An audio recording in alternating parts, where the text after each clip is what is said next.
Welcome back to the world today. It's 2017. Momentous events are happening in today's world, but very different from what happened 100 years ago, when in February 1917, almost exactly 100 years ago today, a revolution broke out in Tsarist Russia. A revolution which carried on for another 8-9 months till October was reached, and Vladimir Ilyich Lenin and the Revolutionary Bolshevik Party, after winning a majority of the vote in elections to the Soviets, decided to take power. This revolution has had in many ways a much greater impact on world politics to this day than the previous two great European revolutions, the English Revolution of the 17th century and the French Revolution of the 18th century. By the time they were marking the centenary of the French Revolution in 1889, there had been another revolution, the Paris Commune, brutally defeated and crushed by Prussian and French reaction. And so the centenary celebrations didn't take place. They were not so prominent. Today, again, we live in a world dominated largely by right-wing ideas, reactionary ideologies, and so the centenary, when it is marked, will in general be hostile. And yet this revolution, the Russian Revolution, had a great impact on my generation, on the generations before us, and literally transformed the world in some way or the other. Very, very happy to have in the studio Stephen Smith, Professor of History at Oxford University and the author of several important books on the Russian Revolution, its aftermath, its origins, and of course the Chinese Revolution, which in its own way, very differently, flowed out of October in Russia. Stephen, welcome. Thank you. It's very interesting the way in which the present determines our understanding of the past. For instance, during the 50th anniversary of the Russian Revolution, the mood was very different all over Europe and in fact globally. So it was marked in a different way. Today, 50 years after that, the centenary will be seen in a different way. So how and why does this happen? As a historian, you must have some answers as how the present becomes so powerful as to determine what people think about history. I think even 25 years ago, the revolution would have been written about and thought about differently than it is today. I mean, today we live in a world in which our conception of politics has become very narrowed. It's about markets, good governance, human rights. And we live, of course, in a world in which capitalism has kind of massively globalized and come to define economic relationships. And I think actually it's more difficult for historians writing now to appreciate much about the Russian Revolution than it was even 25 years ago. We see very easily the violence of the revolution. We don't see its emancipatory potential. The working class is no longer a kind of powerful political force, so it is difficult to understand the aspirations of those who were the principal driving force of the revolution, at least in 1917. So I think it's curious that on the one hand we have a certain distance, which can be positive. It can give us a certain kind of analytical distance. We're not cheerleading in the way that perhaps the left might have done 30 or 40 years ago. But I think in a very profound way, we are not able to appreciate the huge ambition that drove this revolution, the ambition to break with a horrible imperialist war, to create a society that broke with the exploitation of capitalism and sought to restructure the entire world on the basis of equality and justice. The February Revolution of 1917 was a combination, obviously, of strong working class unrest, anger with the regime, but primarily, Stephen, it was the war that people were completely alienated from. Russian casualties in the First World War. Conditions on the front were awful. Conditions of the peasants in uniform who formed the bulk of the soldiery. Conditions for their families in the countryside were awful. Food shortages, famines. And these conditions then melded together to create the anger that one observed in St. Petersburg in February 1917. But how much was the revolution existing outside, say, St. Petersburg and Moscow? I think the impact of the war was one that affected every family, with some exceptions. The Islamic regions of the Russian Empire were not involved, nor in fact was Finland, because it was too unreliable, or Poland. But in general, this was a war that conscripted on a massive scale, as it did elsewhere in Europe. So no one was unaffected by it. The peasantry probably less affected on balance, insofar as there was enough to eat in the countryside. But increasingly, the demands of total war, the relentless need for men, for machinery, the need to finance the war through printing money, all these things, and the priority given in relation to the army when it came to supplies of food and so on, all meant that the urban population was increasingly suffering, especially from the winter of 1916 into 1917. So the trigger for the February Revolution comes in the first instance from women, from soldiers' wives, from housewives, from women workers. We call it the February Revolution because it was February in Russia, but the Russian calendar was 13 years behind the Western calendar. So the revolution actually began on International Women's Day, on the 8th of March, by the Western calendar. And nobody, least of all the revolutionary left, expected that a women's demonstration was going to be the trigger that would ultimately unseat the Tsarist autocracy, Nicholas II. It soon involved a clash between the demonstrators on the streets and the army, and it was touch and go for a couple of days. I mean, the level of violence is often underestimated in the February Revolution. Hundreds of people were killed on the Sunday before the Tsar finally abdicates, which is on the 3rd of March, on a Wednesday. It was only when one regiment refused to go out on the streets the following day that very, very quickly the garrison in Petrograd collapsed.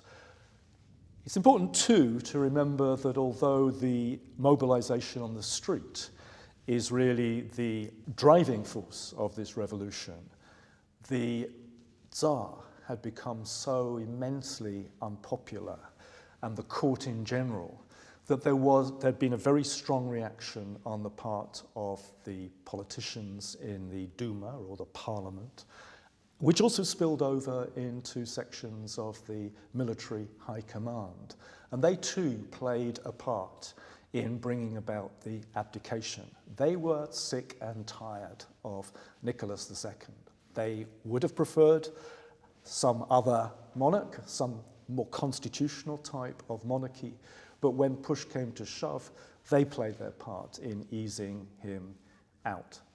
The abdication of the Tsar didn't lead to the appointment of a new monarch, but it was accepted by this stage, by the elite, that the only chance of winning the war was to get rid of this monarchical system. And so this combination of a very powerful movement of workers and soldiers on the street and machinations by the elite, backstairs of course, came together, and on the 3rd of March it finally became clear that there was no chance for the Romanov dynasty to continue.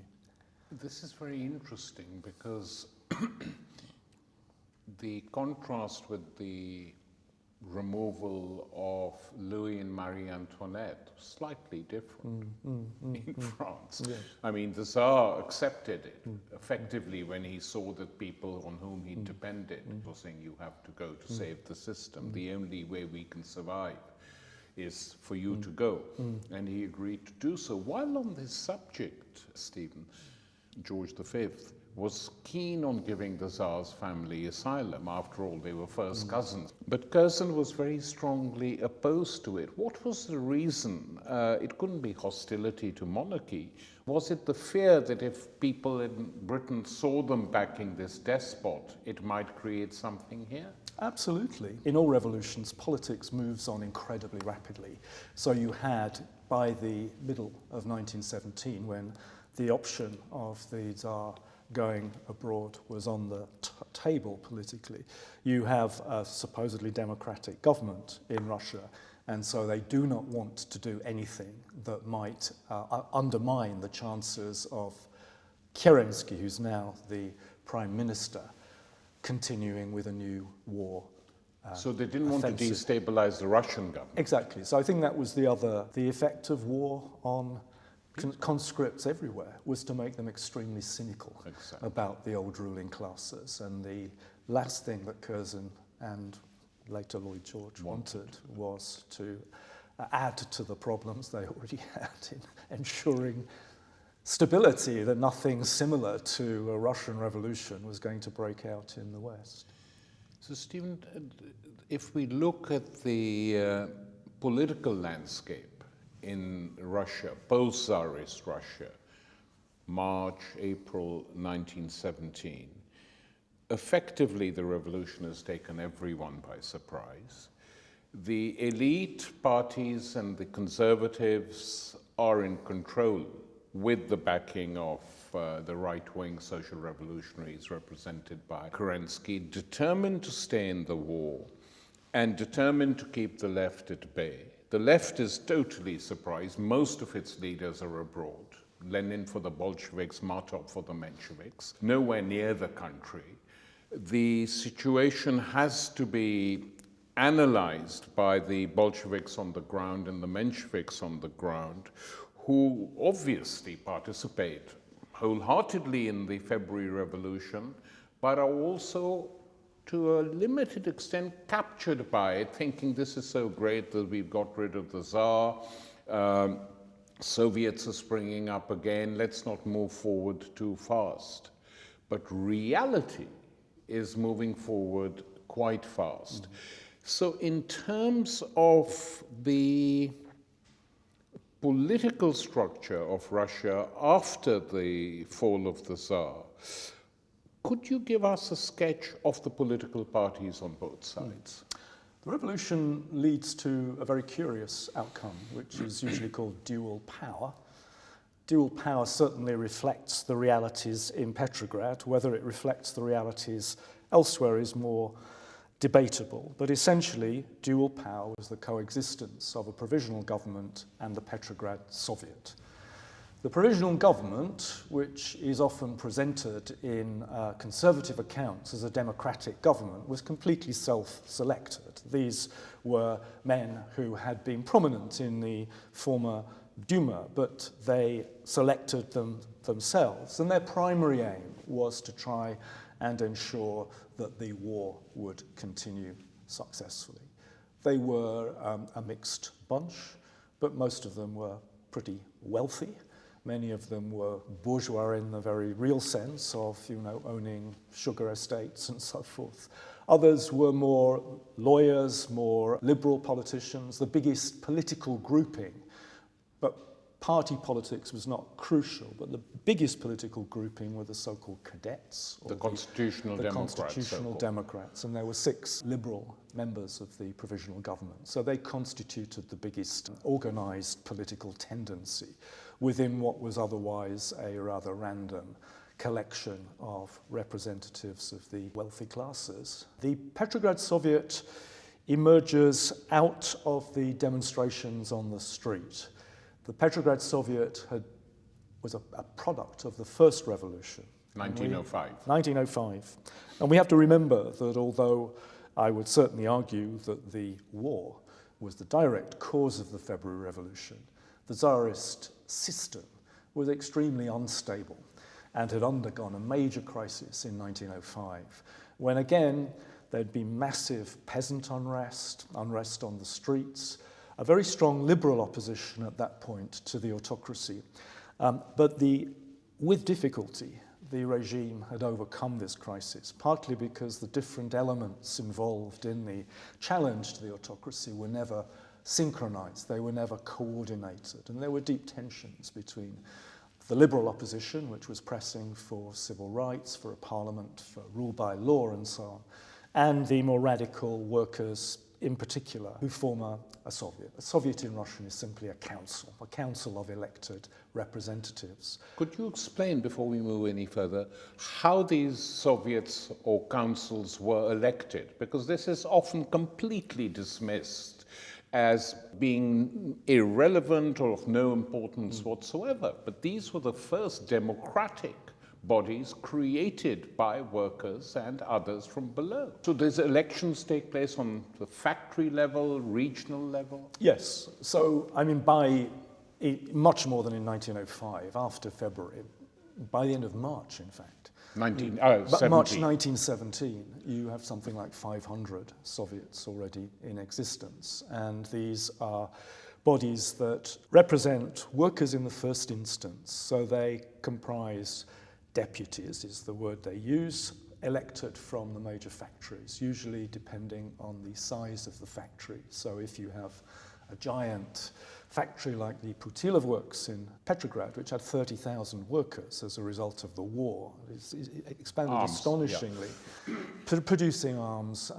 Even within the plant, you had various elected bodies, and then the plant as a whole elected a dozen, 15 deputies to the Petrograd Soviet.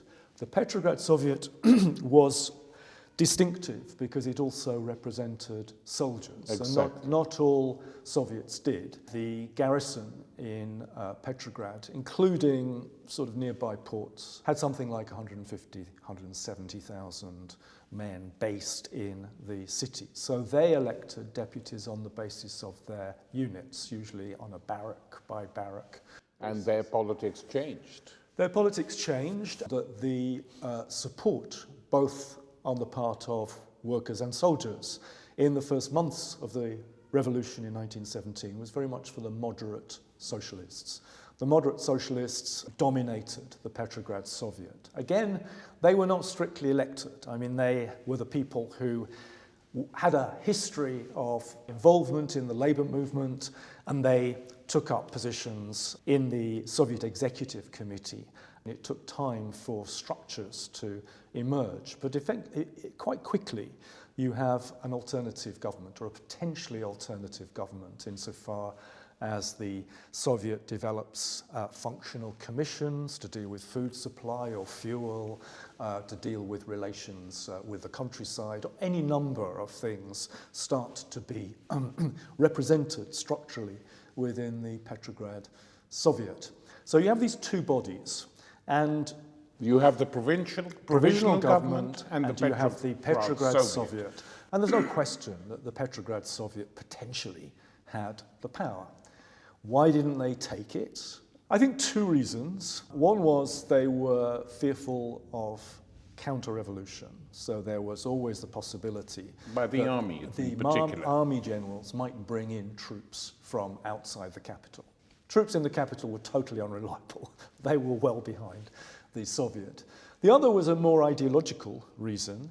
So they're Mensheviks and they're socialist revolutionaries. The socialist revolutionaries are not a Marxist party, but they in many respects share the same view of the revolution. And their view is that Russia isn't ripe for socialism. They are socialists, but they say Russia must first undergo a democratic, a bourgeois revolution, which will see Russia's capitalist economy expand, which will see a parliamentary democracy installed, and they see, therefore, the provisional government as the embryo of that new order. And so they put a certain amount of pressure on the provisional government, particularly in respect of war. It's a crucial dividing issue between the provisional government and the Petrograd Soviet. The provisional government is absolutely clear. This is represented by Guchkov, who's the Minister of War. It's represented by Milyukov, who's the head of the Liberal Party, but also the foreign minister. They are absolutely clear that we've had a revolution in order to bring victory to the Allies, and all our energies must be put in organising a new offensive in support of the Western Allies, the Western Front, effectively. The Entente powers. Exactly. And this proved to be their undoing. Indeed, indeed. Meanwhile, the leaders of revolutionary Russia, from the Menshevik side, are waiting in Switzerland, negotiating to find their way back. All attempts to persuade the Entente powers to give them a safe passage back fail. Via intermediaries, they discuss with the German government. There's a debate within the German administration, and finally the Kaiser gives his approval on the grounds that if they make a revolution, we'll wipe them out anyway. So completely cynical, not having any illusions at all. Here we come to the following point, Stephen, that this idea which you pointed out was that of the moderate socialists, that this is not a time for a socialist revolution, was not simply theirs. This was an idea shared by very orthodox Marxists, yes, that conditions are not yet ripe. And, many warnings from Marx, and particularly from Engels, pity the leaders who are forced by events to make a revolution before it is fully ripe. Well, of course, on one level they're right. But at the same time, Lenin's break with this orthodoxy is very dramatic, puts him on the world stage as a major figure, and shocks his own party. He's in a minority. Explain that a bit as to the degree of the shock, his arrival, from the descriptions of sort of ignoring the committee who's been sent speaking directly to workers and soldiers. I mean, it's quite a remarkable event. And especially for our generation, we believe that these are collective things, that history is made by elemental forces from below, which is all true, and yet at key moments an individual can be decisive. Absolutely, yes. I couldn't agree more. I think, going back to our starting point, we see Lenin, as a kind of violent manipulator, and I wouldn't dissent from some of that. But what we fail to see is this extraordinary political perspicacity, this ability to grasp a political situation. Lenin has no doubts that the revolution is forward-moving. The essence of the April theses, I suppose, are threefold. He says, first of all, the new government is not a democratic government. It talks the language of being a government representing the people, but it's a government of capitalists and landowners. Secondly, he says, the war has not changed its character one iota. It continues to be an imperialist war, by which he meant fundamentally a war for territory, a war of expansionism, a war that would be one in which the victors would take all the spoils at the expense of the defeated, and a war above all that had absolutely nothing to offer ordinary people. And thirdly, he comes out with this striking slogan, all power to the Soviets. This was completely unacceptable to many in the Bolshevik party. They recognized the nature of the government, they recognized that the war maybe hadn't changed, although even some Bolsheviks felt that now the war was won to defend a democratic Russia. But crucial was this idea that they were breaking with the two-stage understanding of revolution. As I said, the expectation for most Bolsheviks, as well as the moderate socialists, was that Russia was undergoing a bourgeois revolution. It would set up a democratic government, and there would be a long period of capitalist development, which would see the expansion of the working class, perhaps over decades, to the point where eventually socialism would become viable in a developed capitalist Russia. Lenin said, no.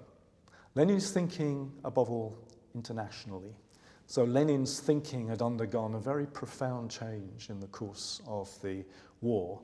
Lenin developed a very sophisticated understanding of the relationship of imperialism, which he linked to capitalism, the development. So empire was not just about rapacious states vying for territory. He saw it as fundamentally linked to a new stage of capitalist development. And he saw the First World War as signalling the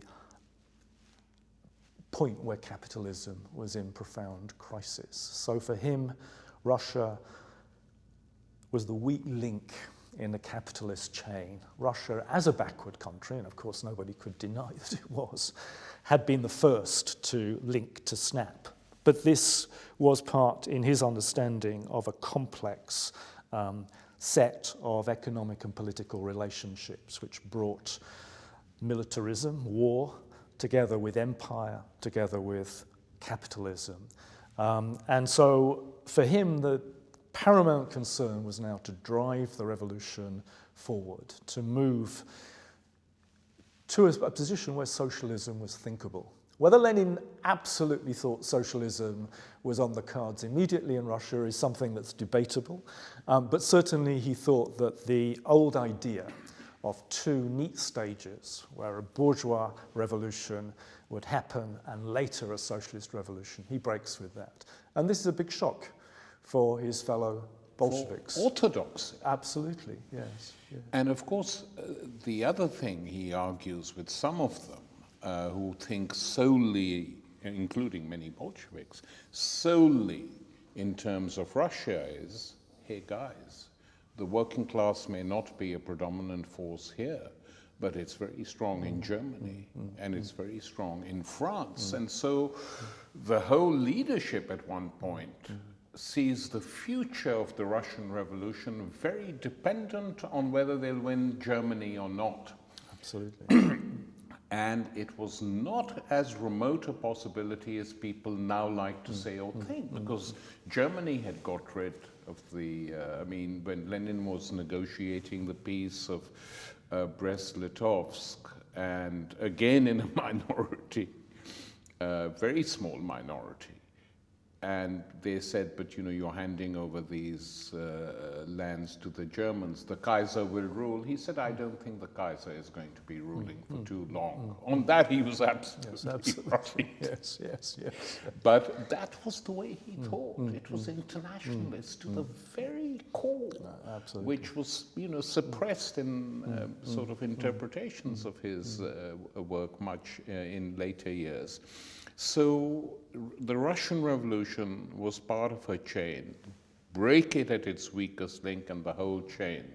And then whether you win or not depends on contingent factors. Yes, indeed.